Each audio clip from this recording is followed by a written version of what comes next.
Huy, ang sarap nga naman talaga na maghapong naka-aircon. Hindi ka talaga pagpapawisan at hindi sasakit ang ulo mo sa banas. Kaya naman kahapon nga ay maaga kaming nagpunta dito sa SM, dito sa may malapit sa amin, dito sa SM Santo Tomas. Dito na nga kami nag-lunch at dahil nga napakainit din kahapon. At dahil nga medyo nga naka-LL tayo sa budget ngayon, eto nga mga person, pinakain tayo ng Daddy Jerson nyo dito sa Jollibee. Para naman maging bida ang saya dahil sobrang nalulungkot na talaga ako sa loob ng bahay namin tapos sobrang init pa.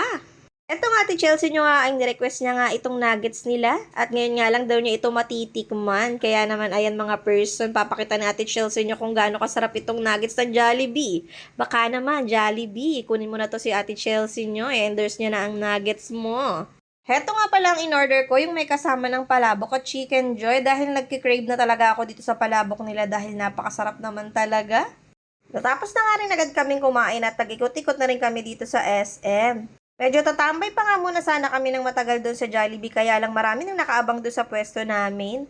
O nga pala, holiday nga pala sa araw na yan dahil Labor Day, marami namamasyal at mukhang marami rin talaga nagpapa-aircon dito sa loob ng SM. Sa sobrang init nga naman talaga kasi ng panahon natin dito sa Pilipinas. Ito nga sila unang niyaya sa SM Department Store dahil gusto ko talagang nagtitingin ng mga gamit na pang baby dito.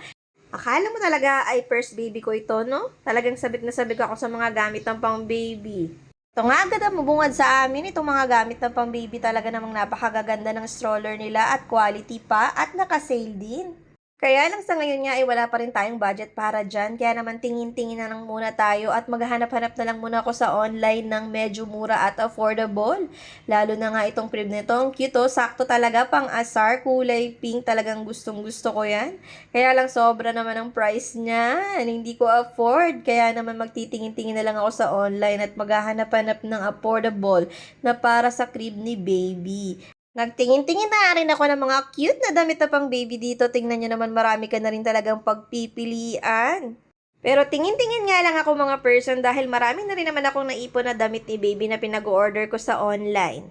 Manifesting nga soon, malay nyo naman mapamili natin si baby dito ng mga damit niya paglaki niya, di ba?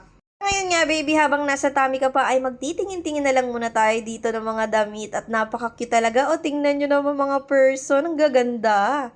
Nung malibot na nga namin ang buong SM Department Store ay nako, dito naman ako nagyaya sa may baba. Magtitingin-tingin nga kasi kami ng aircon dito sa may SM Appliance Center. So sobrang init nga ay nangangarap na rin talaga kaming magka-aircon.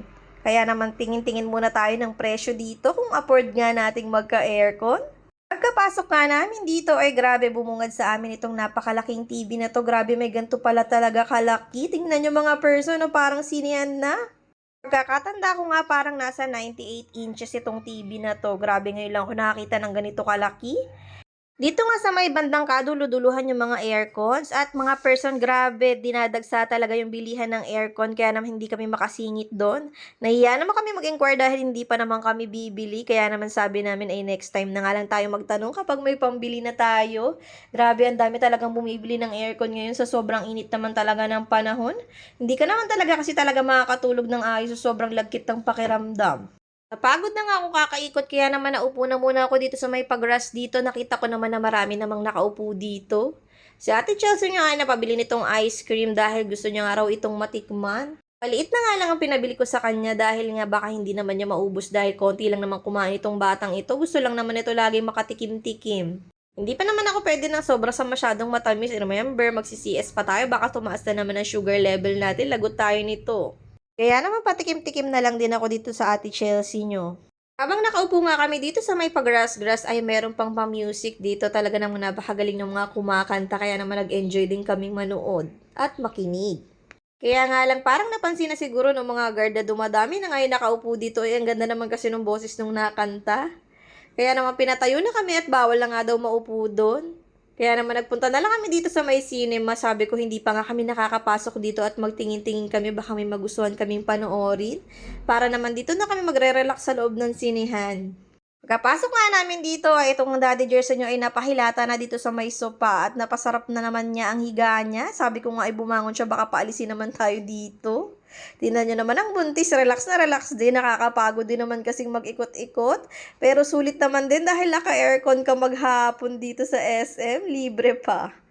Tingin-tingin na nga rin kami na maaari namin panoorin, kaya lang hindi pa nga showing yung gusto naming panoorin.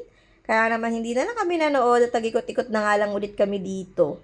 Kaya lang sa pag-ikot-ikot ko, hinarang naman ako nito ni Hook. Natakot naman ako, kaya naman sabi ko kay Daddy Gerson, sa iba na kami mag-ikot-ikot. Grabe, lalaki ng muscle ni Hook dito, oh. Parang ayaw ko papasukin. Kung kasama nga namin siguro yung mga pamangkin ng Daddy Gerson, yung lalaki ay tuwan-tuwa dyan pag nakita si Hook.